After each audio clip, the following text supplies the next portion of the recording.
Hello प्रिय दोस्तों, हमारे चैनल पर आपका स्वागत है। हमारे चैनल पर आपको हर दिन एक नई उपयोगी और ज्ञानवर्धक कहानी सुनने को मिलेगी। इसलिए हमारे चैनल को लाइक एंड सब्सक्राइब कर दें ताकि हमारा मनोबल बढ़ता रहे और मैं हर दिन आपको एक ज्ञानवर्धक कहानी सुनाती रहूं। तो चलिए कहानी शुरू करते हैं। एक गांव में एक सुखी परिवार रहता था। उस परिवार में 3 भाई और एक बहन रहते थे। उनके माँ बाप ने उन चारों से बेहद प्यार करते थे, मगर बीच वाले बेटे से थोड़ा परेशान थे क्योंकि बड़ा बेटा पढ़ लिख कर डॉक्टर बन गया और छोटा बेटा पढ़कर लिख कर इंजीनियर बन गया। मगर उनका बीच वाला बेटा बिल्कुल गंवार और आवारा ही रह गया। अब उनके 2 बेटे डॉक्टर और इंजीनियर शादी कर ली और कुछ महीनों के बाद उनकी बेटी भी एक अच्छे घराने में शादी हो गई। मगर बीच वाला बेटा अभी भी कुंवारा ही था क्योंकि वह बिल्कुल अनपढ़ था और कहीं पर मजदूरी का छोटा सा काम करता था। उसकी बहन बीच वाले भाई से बहुत कम मिलती थी क्योंकि वो उसे ज़्यादा पैसा नहीं दे पाता था, इसलिए लेकिन वह अपनी बहन से बहुत प्यार करता था। अब उनके पिताजी बीच वाले बेटे की शादी किए बिना ही मृत्यु हो गई। उनकी माँ ने सोचा कहीं अब किसी के मुंह से बंटवारे की बात न निकले, इसलिए अपने ही गांव की एक सीधी सादी लड़की से अपने गंवार बेटे की शादी करवा दी। शादी होते ही ना जाने क्या हुआ, अब उसका अनपढ़ बेटा पूरा मन लगाकर काम करने लगा और पहले से ज़्यादा मेहनत करने लगा।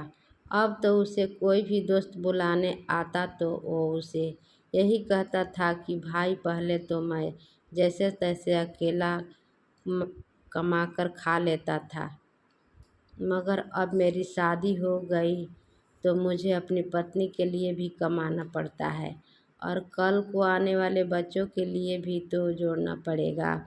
इसलिए दोस्त, अब मैं तेरे साथ नहीं घूम सकता। ये कहकर उसका गंवार लड़का सीधा अपने काम पर निकल जाता है। अब उसके दोनों भाई डॉक्टर इंजीनियर आपस में बात करते हैं कि हम दोनों तो उस गंवार से कहीं ज़्यादा पैसे कमाते हैं, इसलिए हम सब घर और ज़मीन का बंटवारा कर लेते हैं और उस गंवार से अलग हो जाते हैं। उसी वक्त उसकी बहन भी आ जाती है। तभी उसका गंवार भाई कहता है कि तुम लोग बंटवारा कर लो, मुझे जो देना होगा दे देना, मैं शाम को आकर अंगूठा लगा दूंगा। तभी उसकी बहन कहती है कि अरे बेवकूफ़, तुम तो अनपढ़ ही रहेगा, ज़मीन का हिस्सा तो आमने सामने बैठकर ही होता है। तभी उसके भाई भी बीच वाले गंवार भाई को उल्टा सीधा कहते हैं। तब उसकी माँ उसे कहती है कि बेटा आज तू काम पर मत जाओ, बंटवारा तेरे सामने ही होगा तो ही अच्छा रहेगा। उसी वक्त वकील भी आ जाता है। तभी वकील कहता है कि आपका सारा हिस्सा मिलाकर 10 बीघा ज़मीन है और आपका घर है। ये बताओ किसको कितना हिस्सा देना है, मैं उसे हिसाब से बंटवारे कागज़ कर दूंगा। उसी वक्त उनका भाई भी कहता है कि वकील साहब 5-5 बीघा मेरे दोनों भाइयों के नाम लिख दो और घर मेरी बहन के नाम कर दो। तभी उसके दोनों भाई और बहन पूछते हैं कि और तू हिस्सा में क्या लेगा। तभी उनका गंवार भाई कहता है कि मेरे हिस्से में मेरी प्यारी माँ है।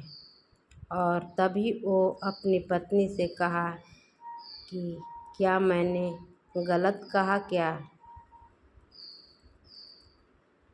उस गंवार की पत्नी अपनी सास से लिपटकर कहती है कि माँ से बड़ी वसीयत क्या होगी मेरे लिए।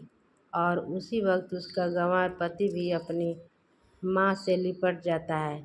गंवार बेटे के इसी प्यार ने ज़मीन जायदाद के बंटवारे को एक सन्नाटे में बदल दिया। तभी बहन अपने गंवार भाई को गले लगाकर कहती है, मुझे माफ़ कर दो भाई, मैं आपको समझ नहीं सकी।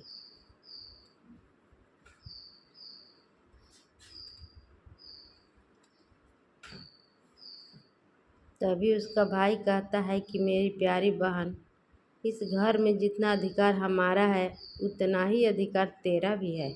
और रही बात बंटवारे की, तो बंटवारा नहीं करने से हमारा जीवन तो नहीं जाएगा। क्यों करते हैं हम बंटवारा?